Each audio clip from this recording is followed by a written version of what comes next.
Message was very clear. The items what we have on our left hand side, we need to pay more importance and more value for these items than the items on our right hand side. Correct? So the message is, while there is a value on the item on my right, but there is surely there is a value, more value for the items which are on my left hand side. To explain these four manifesto in detail, uh, these 17 gentlemen who were the signatory of this Agile Manifesto, they also came up with the 12 Agile Principle. And what they said is, understanding these principles would give you more clarity on details about what they really wanted to communicate. For example, look at a principle number 1. It says, our highest priority is to satisfy the customer through early and continuous delivery of valuable software. So let me highlight the important points which you guys have to tell me why is that I have highlighted. For example, what is my highest priority? My highest priority is to satisfy the customer. And how can I do it? There's an answer written on the remaining portion of this principle: through early and continuous delivery of what? Valuable software. And read software as a product, just for making sure that we correlate that with the right understanding. Now, if I have to accept few changes or respond to few changes, why do you think I should be doing it? So there is a core reason which very clearly highlights, right? You get a clear meaning. This principle is self-explanatory. Why is that I'm saying the first principle is so important? Because this is highlighting, hey, you have to make the highest priority as your customer, nothing else.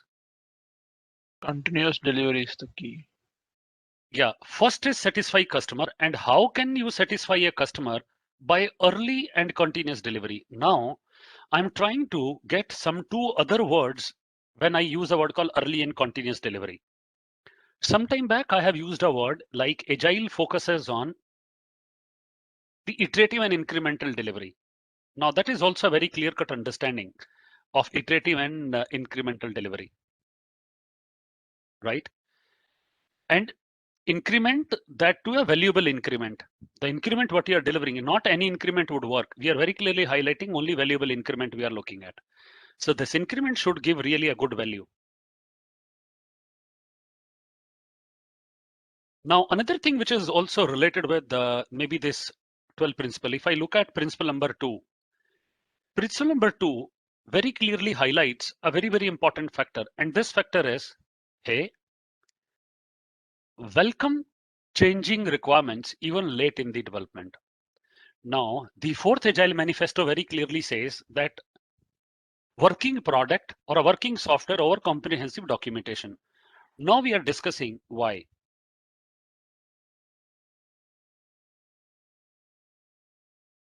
Now, if I look at the a word called embrace changes, what is that? You get a meaning when I say embrace changes.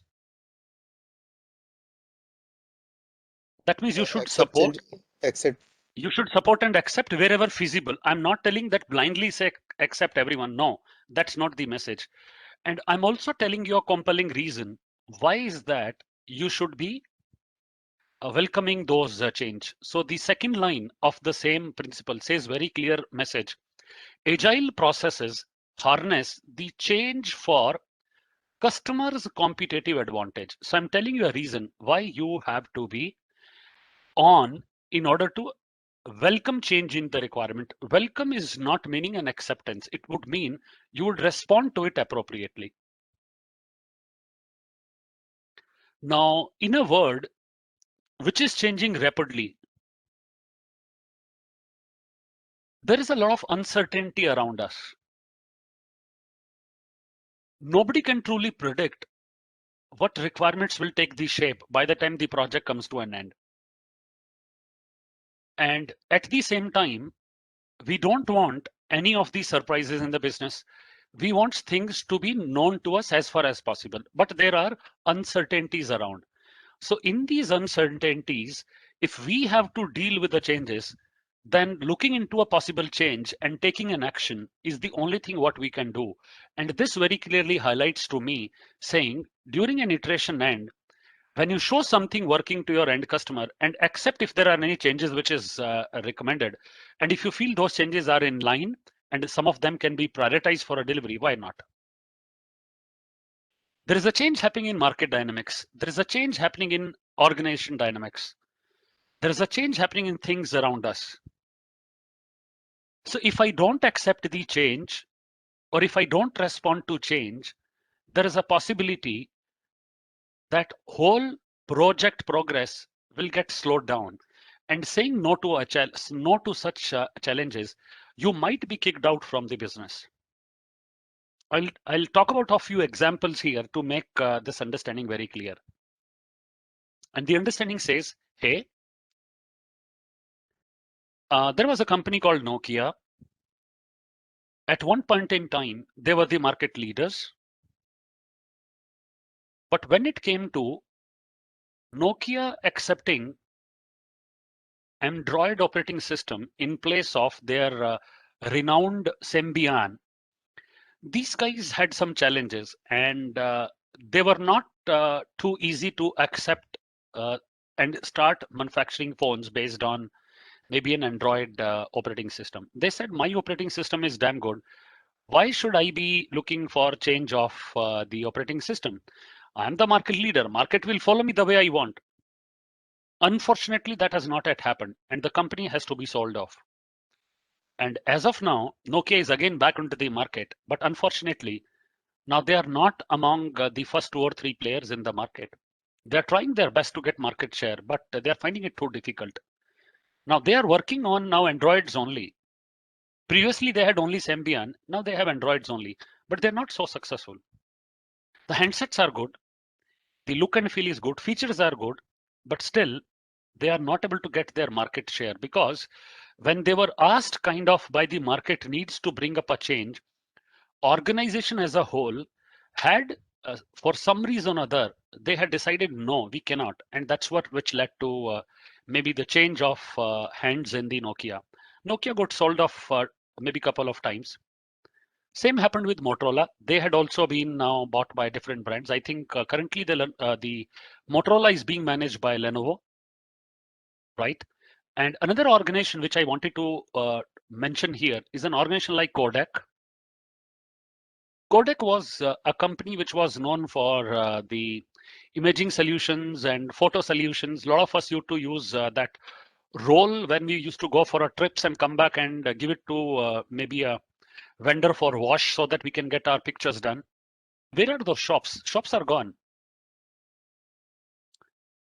A company which was inventing an imaging solution, all of a sudden you see that they said no to and change acceptance, and they are not there in the market at all.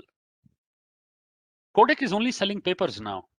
The core business what they had, they've already exited from that business. Rather, they had no choice. The markets have been migrating very fast. From an older age camera, people have moved on to a digital camera, and from a digital camera, market is heavily moving towards a camera fitted into a mobile phone. Now, if you try looking at how often do you take your digital camera out, in my opinion, 80 to 90% of the chance is that whenever there is a requirement for you clicking a picture, I believe mobile is the first device you are preferring than anything else. And I'm sure the old cameras or the digital cameras must be lying in some corners of your home. That's the truth. So coming back on the final message, I should be accepting the change for customers' competitive advantage. And in nutshell, if my customer is in business, I will also be in a business. Otherwise, I would not be in a business if I'm not able to deliver my product to them. If they can't exist, who am I to exist actually then?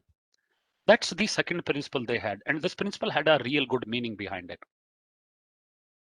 Let us talk about our third principle, which says deliver working software, in brackets I'm reading products. Deliver working software oblique products frequently from couple of weeks to a couple of months with a preference to the shorter time scale. Now there are few things what you notice, they are maybe slightly repeating here. For example, when you are able to deliver something working and frequently,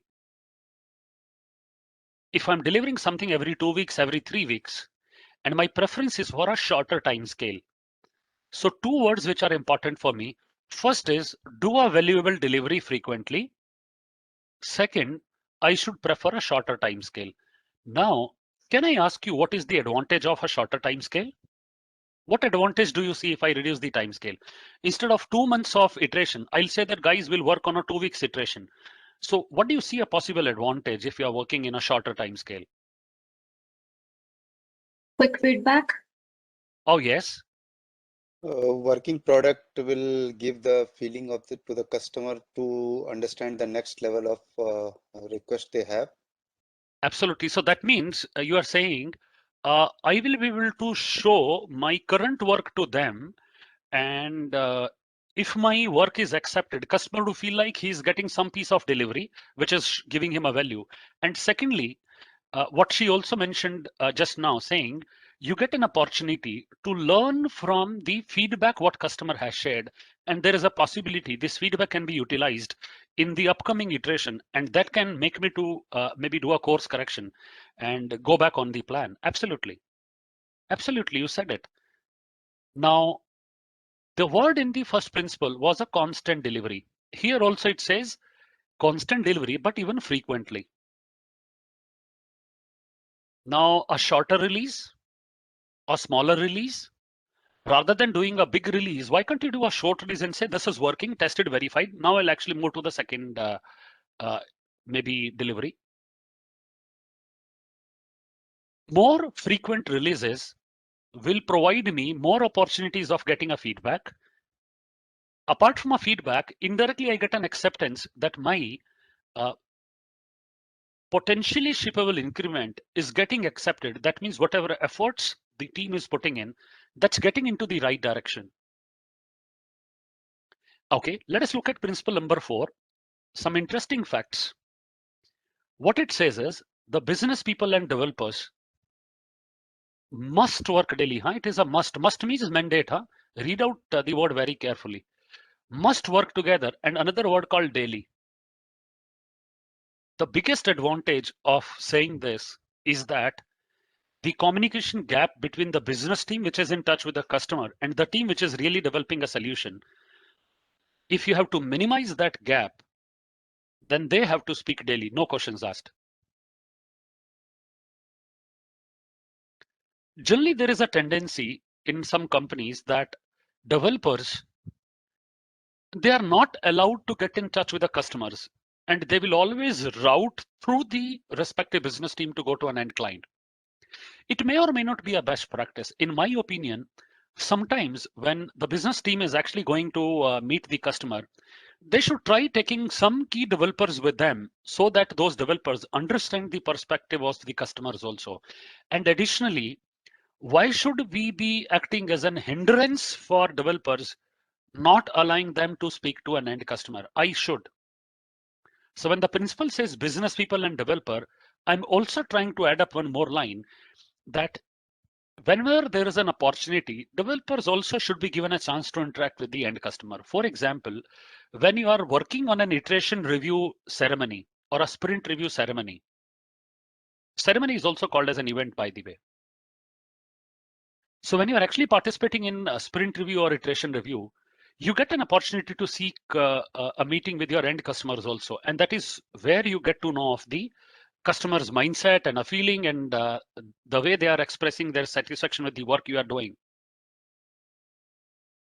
So we don't want business people to work as the layer in between. No, that's not the intention. We are saying business people should meet daily. However, if there is a possibility, we should also arrange for some maybe calls with the end customer so the team has a good clarity on why such things are required. And I would believe we should remove all the barriers which are making me to stop my communication. I wanted to enhance the communication, so barriers should be removed.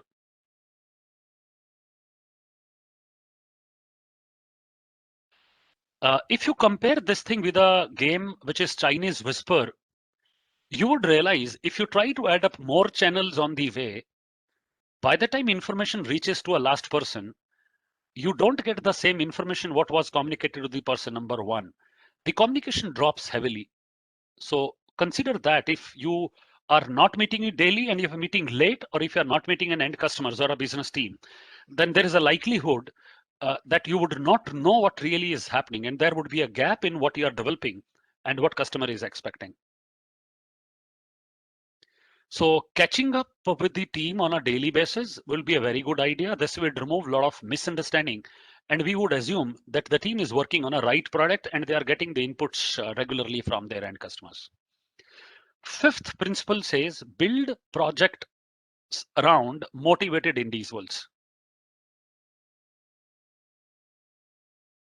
And then the supporting line. So first is motivated individuals. Second is give the environment and support they need and trust them to get the job done. Now, what we are assuming is that the team what we have, the team which is working on for developing this solution, so the first assumption here is, I understand this team is aware of their job very well, and they know how a quality work can be delivered. So I have to trust this particular team and support them to ensure whatever needful is required, I do it from my side. And how can we keep maybe the team motivated? I'll give you one example. If you are able to deliver, let us say, first 2 or 3 sprints or iterations, you are able to deliver a good job. Customer is accepting, let us say, 9 out of 10 forecast what you have given for stories. Your 9 stories are getting accepted out of the 10. I would believe this calls for a small appreciation of the team. And maybe if we can maybe go out to have, let us say, a common lunch or a dinner or some small celebration, team feels like motivated. So I'm trying to create an environment of positivity. Hey, we did wonderful. Yes, there's some learning. We could not deliver one, but that's fine. And I would also like to quote here one example. And this example comes in from maybe our own country. Sometime back, there was a project ISRO was working, the Indian Space Research Organization. Now, the Prime Minister was also watching the happenings when this project was maybe about to get delivered. And midnight, the team has realized that they have lost the contact with one of the transponder. And later they have realized that the final product, what they were trying to launch, maybe they missed the last leg of a few kilometers. Now, the next day, when the Prime Minister came back again, you would have noticed a picture of Prime Minister hugging the ISRO chief. So to me, that pictures very clearly is talking about of a motivation from a leader who says you tried your best in doing a delivery, but maybe few things at the last moment, maybe they have not worked in your favor. So maybe that was a bad day for you. But nevertheless, every such opportunity is an opportunity for me to have a good lesson learned. And if I've learned the lesson, hopefully the next time when I start this project again, hopefully now I can cover up that last leg of few kilometers also. Now, without them speaking anything, when you noticed a body language of that particular picture, you would notice that ISRO chief was actually shown in tears. So he has realized what he could not accomplish. But rather than shouting, complaining, he has the Prime Minister has actually shown a leadership quality at that point in time by appreciating the work done by the team and individuals, even if you could not hit your target to your original plan, because he knew you are playing in a territory wherein there are a lot of uncertainties. If everything is known, then the work is very easy. Then everybody can do it. Then why is that you need some specialized skills? So if you're trying to play in an unknown territory, then you may be ready to take certain failures also from the perspectives of learning. Now I would also talk about of another gentleman called as Shiv Kheda. This gentleman has written a very good book called as You Can Win. It is available in many languages. In English, the name is You Can Win, and the Hindi, the name is Jeet Aapki. In this book, he is very clearly highlighting one quote, and what he says is, motivated team is an asset and demotivated team is a liability. So how can you create projects around motivated individuals? So I can't get the motivated people from outside and plug in. I have to create an environment to maybe get that feeling that yes, this organization is rewarding, encouraging, giving me an empowerment, asking us to self-organize, allowing us to take a lot of decisions by ourselves. So all that takes time for team to build up. And in the previous, maybe the tasks or the modules, what we have learned so far, I have been stressing a lot on self-organization, team making the ground rules on their own, and they deciding what should be the norms between us to ensure that we are able to survive in all the situations. Okay, let me move forward.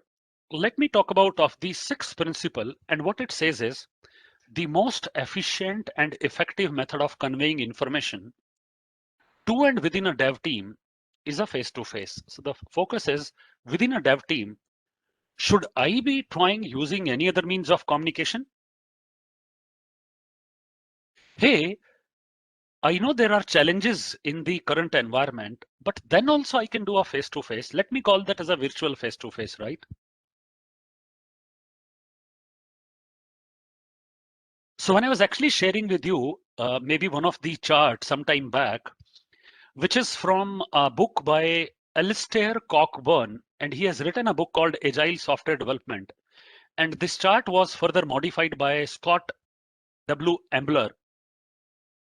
And in this chart, they have highlighted that face-to-face with whiteboard is the best effective way of communication, followed by face-to-face, followed by video conversations. Remember that? So that all context is already set for you.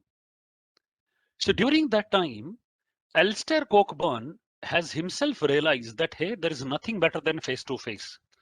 And when this principle was created, it was based on maybe what Alistair Cockburn has to communicate long years back.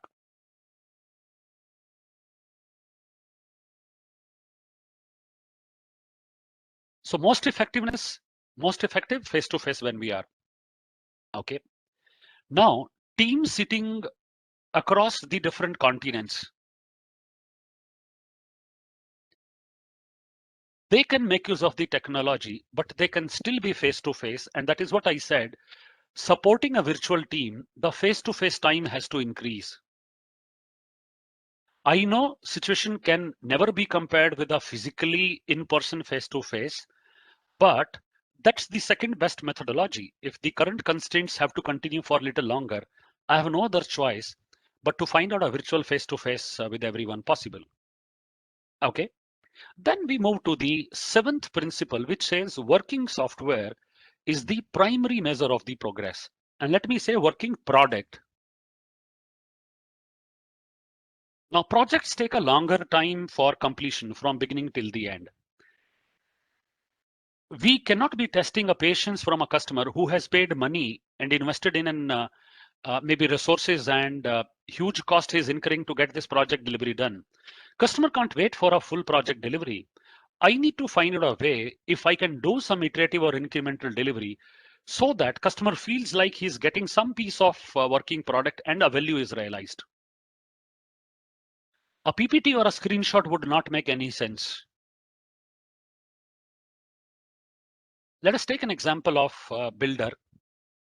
You have booked a house in an apartment. Your house is on 6th floor. This building has to complete 10th floor. And once the building completes 10th floor, maybe builder would start giving a possession within 2 months after that.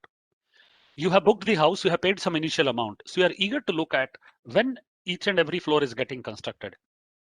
Believe you me, you would be happy to visit this site once in 3 months or once every month to see what is the progress now, because you have put in your hard-earned money. And you feel happy when you see 6th floor is ready. Wow, my floor is done. Now my room is getting constructed. And you know that there are 4 more floors they have to construct after that, but still there is a sense of satisfaction. So finished iterative delivery or a potential increment adds up to a satisfaction, and at the same time, it gives me a picture that things are progressing well, they are in the right direction, and the investments what we are making in terms of human resource and physical resource, all that is yielding the right results. And we also said there is an opportunity for us to learn if there is something not going on a track. You can always have the corrective actions in place. Right? That's the principle number 7. Let us move to the principle number 8. What it says is, agile processes promote sustainable development. Sustainable means you should be able to deliver a consistent performance. It should not happen that in one iteration, you have been able to deliver, let us say, some 40 story points, and the next iteration, you are hardly able to deliver 2 story points, or there are no story points to deliver. Everything is now getting stuck for some technical issues or other reasons.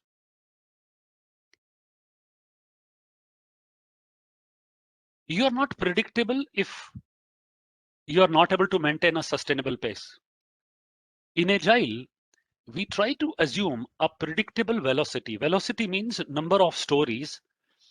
The story points, how many story points you are able to deliver per iteration. That is actually taken up as one of the measure of maybe the work done. However, there are better ways to measure the progress, but still that's one of those measure. So sometimes your graph is pretty up, saying you have done good, then your graph is pretty much down. Now, rather than having a awesome work and a pathetic work, can I not maintain a sustainable pace? Can I see whether I'm not overcommitting to my capacities? When I'm working in an uncertain situation, there are a lot of uncertainties. Am I not creating a provision to deal with certain technical challenges? I may have taken a team which is having good skill, but then some environmental factors may stop us for meeting our progress. So where is the time we have to deal with all uncertainties if we are not keeping any breather in between? I'm not saying you keep enough buffer time. I'm not saying that, but I'm saying we should be predictable.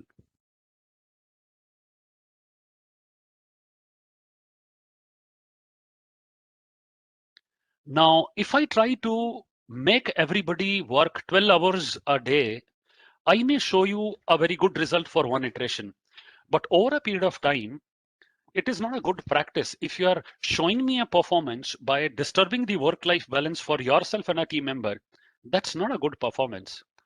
Within the official available hours, if I'm able to show improvement in the performance, to me, that's really an improvement.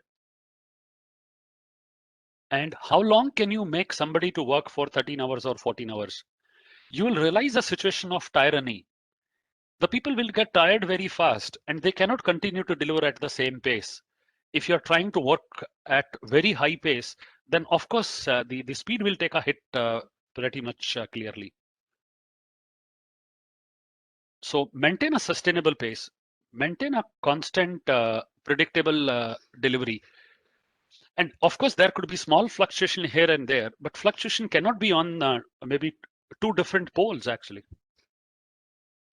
Let us move to principle number 9, which focuses on continuous attention to the technical excellence and good design. This enhances agility. There is a word which is very common in the industry, and the word is called as time to market. If I'm able to launch a new technology in time, I may get the benefit of a company which is able to come early in the market, and I may get a lot of sales boosting. But if you try to defer your technical design for a long time, then somebody else might take the lead and you will be left behind. Now, if you don't want to look at your design or your technical excellence, you will have a lot of challenges. I'll give an example of an EV. Now you need to tell me how many manufacturers, automobile manufacturers, were ready for an electrical vehicle maybe 2 years down the line. This is 2021. If I have to say that in 2019, which were the players who were already having a technology and they were ready to launch an electrical vehicle? I'm referring India market. Can you name at least 1 or 2 players?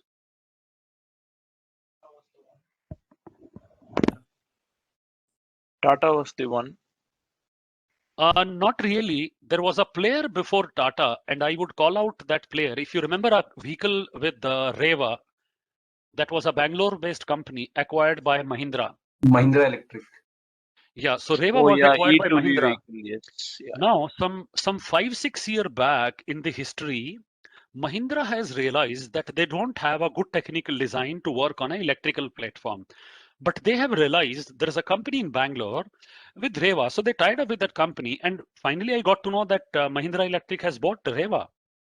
Interesting. Now, looks like the company Mahindra, they were able to have their vision very clearly and they could foresee certain things ahead of the time. And now in the market, I believe Reva has the most, maybe if I say Mahindra Electric, they are having the most economic vehicle in the electrical vehicle category. If I have to look at entry level pricing vehicle, I think you get it from Mahindra. And over a period of time, they have launched one more vehicle, which is already in the market, which is again an entry level vehicle. I think that is called as E-Verito. I'm sure most of us would know E-Verito is already there in the market. So they had been looking at their design, and the good companies are those who would never feel satisfied with their design and they will always look for further better things to improve. Now, should we leave this technical excellence to the team or to the manager? I would believe everybody is equally responsible, including the people at the top management as well. So I cannot say that only developers or only managers. Everybody as an organization is equally responsible to make sure that you give the same sensing to everyone. Okay, let us move to the next principle. Says simplicity. The art of maximizing amount of work not done is essential. So let me make this principle simple for you. How can I maximize the amount of work done? I can do that if I'm only focused on the key items for delivery. When I do an iteration planning, I pick up only selected items and my focus is very clear. This is what I have to deliver and I won't accept any changes within that iteration time frame. Iteration is too small. For example, if I'm working on a 2 weeks of iteration, should I be accepting any change within that 2 weeks? Ideally, no. The 2 weeks is too short for me to take new changes. Based on my capacity, based on my past performance, based on a team commitment, team has agreed that this is what is the number of stories they can pick up from the current iteration. And that's their focus. And they're very clearly saying, this is what is in scope for me. And anything else, I would prefer not to look at those things at this moment. Now, how you can simplify such things is that remove certain unwanted procedures, remove certain manual work, increase your knowledge base, increase your coding, automate certain things. This is where you can maximize the work to be done and make sure team focuses on what is more important. I would also like to highlight a Pareto principle here. Pareto principle, most of you would have heard 80-20. What it says is 80% of the problems are happening for 20% of the causes. So if you can identify which 20% causes are actually leading to a major problem, and if you start working on those causes, result would come up very fast. So when I'm using a principle called simplicity, my focus is on looking at those parameters which can actually give a faster relief to my end customer. I'm not telling that I will not work on other product items. I would still be working on others. But in the beginning, I would try to focus on those items which can actually give a more delivery to my customers in terms of value getting delivered, not by the size, but by the value. A company which is not into a online market and you giving them an app, giving them an enablement to start taking orders through that app, absolutely fine. Okay. Let us look at principle 11. The best architectures, requirements and designs, they emerge from self-organizing team. Now, a team which is able to identify the concerns on their own, identify their architectures on their own, allow them to come up with certain innovations and changes. A team understanding by themselves And based on that requirement, team is trying to come back with the lot of such good inputs for you. In my opinion, that's one of the wonderful team. So if I empower the team and I encourage this team to innovate, believe you me, this team themselves would be able to suggest maybe new designs to you much faster than maybe anybody else.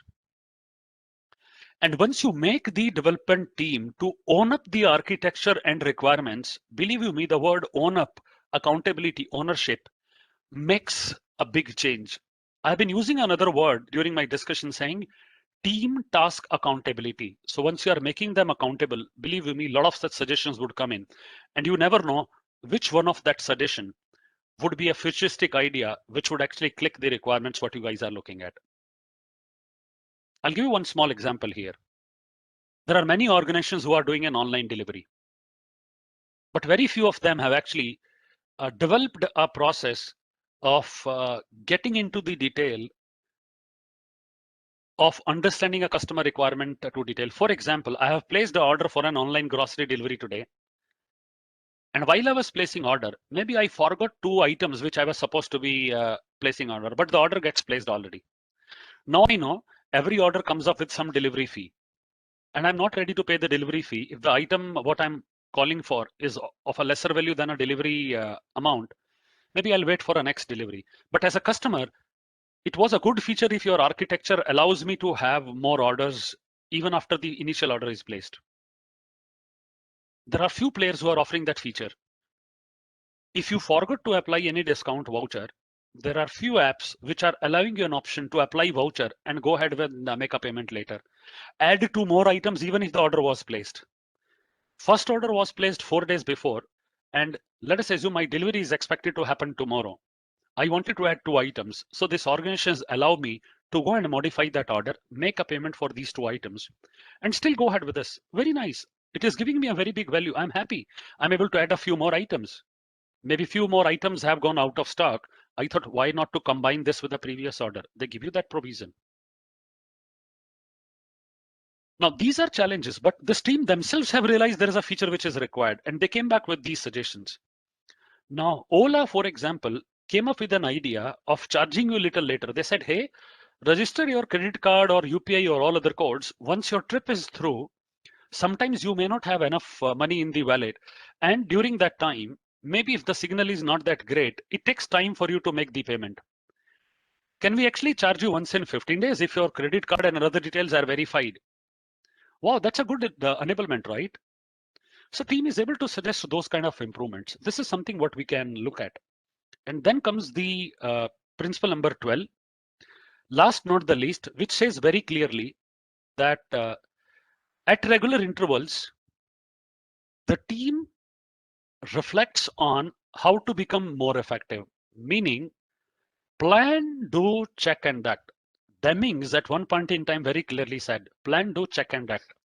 Check and act means please continuously look at whether the work what you are currently doing, is that going to be making a huge sense? Yes, no.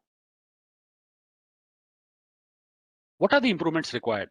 So retrospective, which is a ceremony in Scrum, is a reflection of what you call out that as a team having a reflection and the adjustment opportunity. Every iteration end, you are also conducting a retrospective after the iteration review meeting. Let us assume a fact. In an uncertain world, nobody is perfect. Everybody will have to do some bit of fine tuning to produce the result.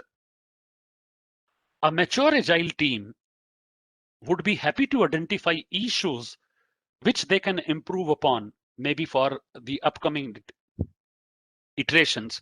And that could be an action point which would travel to your next iteration planning. So when you're taking a lot of story points, there could be some improvement action which can also be becoming an input to you when you are taking the items for next iteration. So this principle always makes the individuals, the team, the business, by telling that, hey, I may not be the perfect at all times, and there would always be a scope of a little refinement for me. So it creates a culture of me accepting the improvements positively. So that's the foundation of the Agile principles. And this is in addition to what we have learned about the 4 manifesto, which we have just discussed.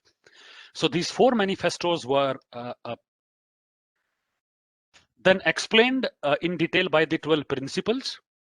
And this is where we are trying to correlate on each of those 12 principles better. So I hope you got a good clarity on this Agile principles. Any questions you have on this principles?